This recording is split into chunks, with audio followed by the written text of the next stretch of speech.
can give us some lights. Yeah, is there Who knows where the light switch is? the man that runs the convention center? Yeah. Fortunately, we have a vice president present. Can everyone hear me okay? Yes, perfect. Thank you, President Prince, and good afternoon, we're in the dark. Good afternoon, my fellow Rotarian brothers and sisters, and welcome guests. My name is Daniel Schnew, and I'm here today to offer you suggestions and methods on how to live a life of happiness. Now, for you to better understand why living a life of happiness is so important to me, I'm going to give you a very brief history of the person I once was. I was born here in Winnipeg, and I was raised by amazing, loving, and supportive parents that provided me with everything I could possibly need. I have two older brothers that I look up to, and I had what you would consider a normal childhood. I went to school, I played sports, and I hung out with friends. But at a relatively young age, I realized that there was something wasn't quite right with me. I always felt an underlying sadness and sort of an empty void inside of me. And I really didn't understand why this was. There was no reason for me to feel this way. And back then, there was no real talk about depression or anxiety or anything of that nature. I was later diagnosed with it, but at the time it was never really spoken of. So I figured things would just work themselves out, and I'd man up, and things would get better. But things did not get better. Things got much, much worse for me. I found myself constantly searching for happiness and for something to fulfill my life. And it wasn't until I reached the junior high school period of my life, and that was when I was introduced into the party scene. And what I saw were groups of people drinking and using soft drugs, and they looked like a tight-knit group. And I thought, this is my answer. So I jumped in with both feet. Now the problem is, when you look outside of yourself to solve an inside problem, the solution is temporary. And that was certainly the case with me. After a period of time, the soft drugs stopped doing what I needed them to do for me. So I took the next step and I started experimenting with hard drugs. And my life changed completely. I eventually became a full-on drug addict. And my life revolved around using hard drugs. It's amazing the suffering and humiliation and desperation that a drug addict's life which is in a drug addict's life. And the sicker I became with my addiction, the more loss I started to experience. I started losing homes, jobs, and relationships, and my health. The deeper I went into the drug culture, the more the people that I was using with started disappearing. And I'd later find out that some were murdered, some committed suicide, some overdosed, and some went to jail. Now, if that could happen to them, it could happen to me. And the clock was ticking. I knew that my time was very close to being up. So somehow, well, the truth is I had to choose between living and dying. And somehow I found the strength to go and ask for help. And I went into drug rehabilitation and 12-step recovery programs. And they tried to help me the best that they could. And I learned a great deal from them, life skills and introductions into spirituality. But their programs weren't working for me. I didn't believe in a lot of the things that they had to offer. And so I found myself, and I should mention that any recovery program is a good program if it helps someone, but it was not speaking to me, my heart was not into it. So I found myself in a situation where my body was starting to get healthy, but I was still just as sad as I always was. And I knew that if I stayed at this level of sadness, I would fall back into my addiction and I wouldn't make it out. So really the only course of action that I had was to take a great deal of information the recovery programs had given me, and I also researched books on spirituality and self-help books, and I created my own living program. I didn't want to just have a healthy body, I wanted everything. I wanted to live a happy life, and anything less wasn't worth living. So the reason why I'm sharing this with you, the reason why I'm putting myself out there that for possible judgment, or you may look at me differently down the road, but the fact is that if this living program that I am now using has helped me overcome an absolute terminal addiction, if it helped me overcome depression and anxiety, then just imagine what it could do for anyone that's experiencing challenges in their lives, or for someone that just wants to live at a higher level of happiness. Now these ideas that I'm about to share, they're not new. You've heard them before. But my intent is to breathe new life into them. And I'm going to give examples for each idea, so maybe it may resonate with you and it might inspire you to pursue them for yourself. So, let's begin. The very first thing that is required is inspiration. You have to ask yourself, what inspires you in this life? Is it God? Is it a person? Is it a purpose? My inspiration is my son, Alex. I can tell you without a doubt in my mind that he saved my life. And I can give you the exact moment of inspiration that I needed. My son was a little younger than in this picture, and he was just learning to speak. And him and I were in my apartment building hallway, and I was just a few steps ahead of him. And this scared him a little bit, and I can remember this so clearly. That he said, "Daddy, don't leave me."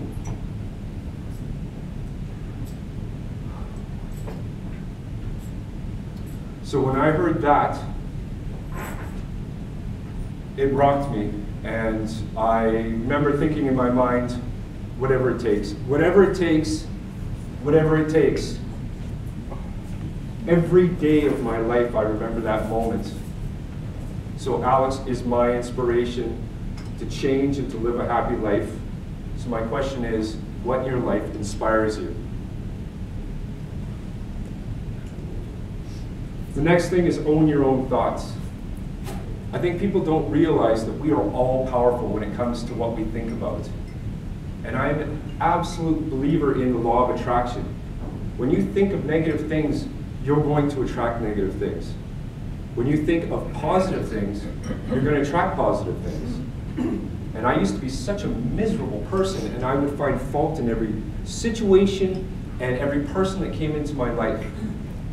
I can remember coming home one time, and I was on a rant about whatever had offended me at the time. And my girlfriend said to me, "Dan, how long are you going to hold on to this for? Is it going to be a day, a week, a month, or a year? How long are you going to hold on to this?" So that really struck home with me, because I realized it's my thoughts that are creating so much misery in my life. I also suspect that she was asking me because she wanted to know how long she was going to have to hear me complain. But it was a message well received. Now, how do you own your own thoughts? What you do is you focus. Focus on what you want, not what you don't. And what I do is when I start going into a negative thought pattern and something is bothering me, I do something as simple as tapping something. And what that does for me is it brings me back into the present. It raises my level of awareness. And I say, why am I thinking about this negative thing? Why am I allowing myself to be miserable? Why am I doing this? And then I will think of a positive thought, and I'll start focusing on that positive thought. The positive thought starts to grow bigger. The negative thoughts start to fade away. And usually I will think back and I'll say to myself, what was it that was bothering me so much? And I won't even remember, because I made the shift of thinking from negative to positive. Affirmations. I have read almost every self-help book under the sun. And I can tell you that the majority of them have a page of where it recommends affirmations. I figured if everyone is writing about it, it's got to be something that works, so I'll try it. And what they said to do was take out a piece of paper, write down the characteristics that you wish to have as a part of you, and then repeat them, read them and repeat it constantly. So I tried that out. Didn't work for me at all. I did not like it, and I was about to scrap the idea, but that's when I remembered that every single person for any idea has to customize it in a way that it speaks to them and where it's going to actually work for them. So originally I had, say, I am brave, I am honest, I am confident, things like that. What I did was I took that and I changed it to I'm exceptionally healthy. I'm courageously brave. I'm heartfully honest. I am loving patience. I'm a conscious listener. I'm solidly confident. I'm fiercely motivated. I'm proud of myself. I'm peacefully independent. I'm outrageously successful. I'm inspired to help everyone I can. And I always end it with I have incredible purpose. What am I going to create today? I read this before I go to bed at night because I want it to be the last thought in my mind. And I want it to be going through my head all while I'm sleeping. And then the second I wake up in the morning, I read it again because I want it at the forefront of my mind. When you utilize affirmations, that repetition, you repeat it, eventually it becomes who you are. It also provides you with a shield. And what I mean by that is, say someone comes into my life that's very negative and they're trying to make me feel bad. Then before I would have reacted just in kind as the same negativity. But instead of that, when they do that, the first thing that comes into my mind is I am loving patience. And it just lets go of this negativity. If you want to come to me with negativity, that's okay, but I'm going to let it go because I am loving patience. When my mind tells me to be terrified to speak in front of a large group of people for the first time in your life, I am courageously brave. I am fiercely motivated. I'm solidly confident. The fear goes away, and so does the negativity. Visualization. As soon as I finish my morning affirmation, I do a daily visualization. What I do is I see what it is I have to accomplish for the day, and I visualize and feel what's going to happen and how the day is going to unfold, and you would be amazed at how accurate it is when you truly focus on it. I also do long-term future visualizations. I see myself finishing my book. I see myself finding the money to publish it. I find myself being able to take courses on it, becoming a public speaker. I see myself dedicating my life to helping other people. That is my dream life. And through visualization, and I will achieve these goals because I will never stop visualizing. Letting go and forgiveness.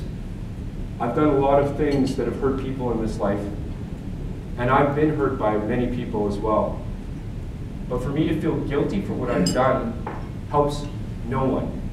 For me to resent people that have hurt me in the past hurts me. So I have to let go, and when I let go, I am freeing myself. I'm getting that burden off my shoulders. It's a process to forgive, and it's one that I have to practice all the time, but it's liberating and very, very important. Positive surroundings. You are what you surround yourself with.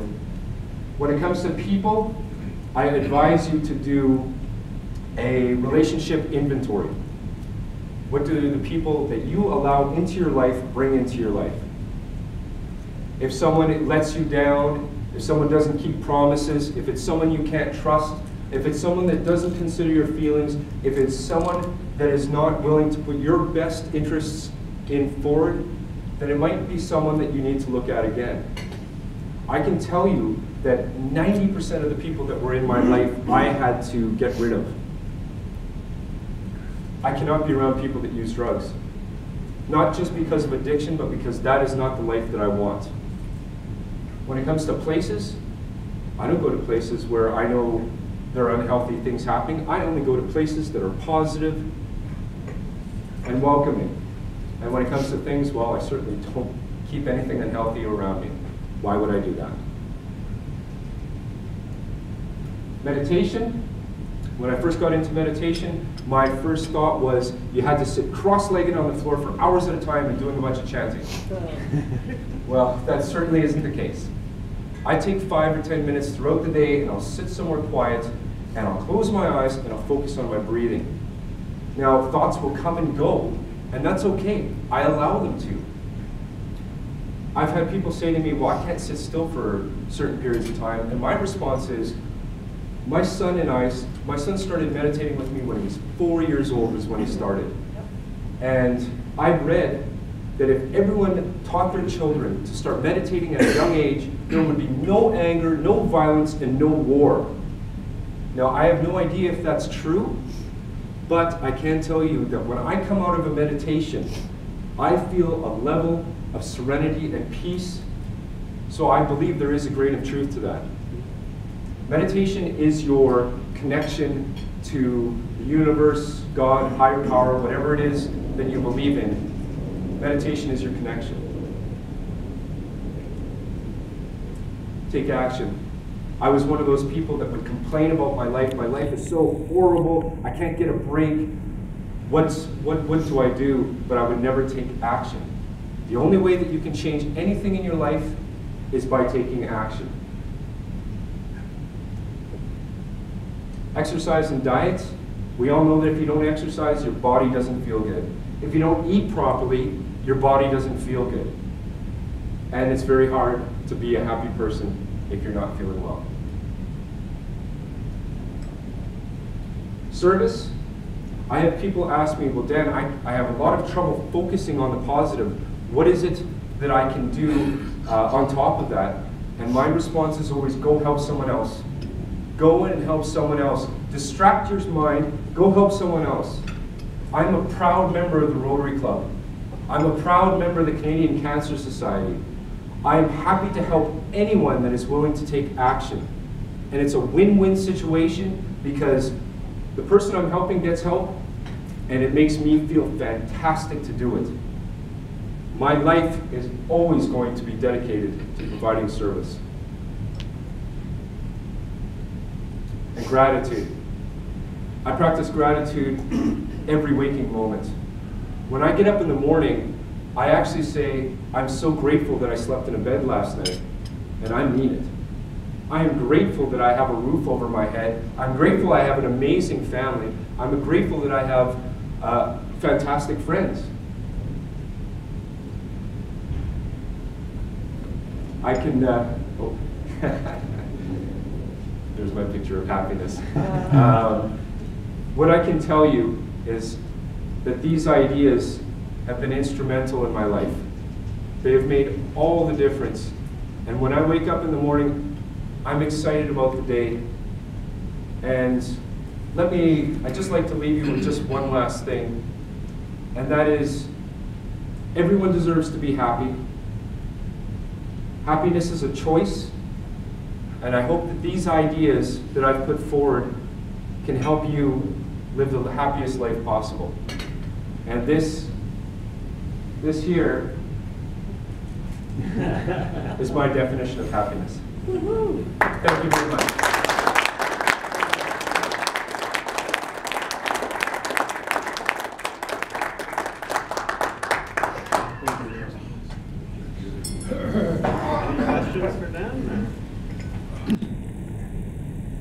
If I may say, Dan, what a terrific craft talk. We really appreciate this, and neuroscience now also backs you up.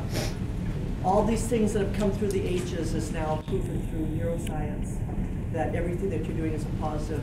I come from now a small family because my family was basically decimated by the things that occurred in your life. And heartfelt appreciation of everything you're saying to me. Thank you. I've always thought that speaking about this, everyone knows someone that's got some kind of addiction. Everyone knows someone that's got some kind of a challenge. And I figured if there's something that I can do to help, why wouldn't I?